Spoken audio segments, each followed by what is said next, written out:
Hello everyone, welcome back to my mini blog. আজকে আমরা সবাই সন্ধ্যা হতে বেরিয়ে পড়েছি নিউ দীঘা থেকে ওল্ড দীঘা যাওয়ার জন্য।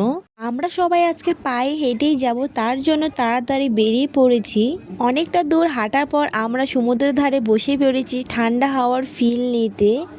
অনেকক্ষণ রেস্ট করার পরে আবার আমরা বেরিয়ে পড়লাম ওল্ড দীঘার রাস্তার দিকে। সবাই মিলে পায়ে হেঁটে ঘুরতে অনেকই ভালো লাগছে সমুদ্রের ঠান্ডা হাওয়ার মধ্যে।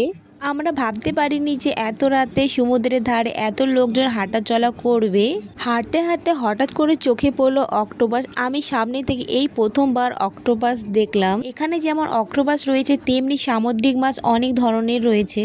ফাইনালি আমরা ওল্ড দীঘায় পৌঁছে গেছি। আমাদের হোটেল নিউ দীঘায় আমরা পায়ে হেঁটে এসেছি ওল্ড দীঘায়। তোমরা রাতে সমুদ্রের পরিবেশটা দেখতেই পাচ্ছ, লোকজনের কত ভিড়। রাতে বেলা সমুদ্রটা যেন আরো সুন্দর হয়ে উঠেছে। আজকের ভিডিও এইটুকু, দেখা হচ্ছে নেক্সট ভিডিওতে।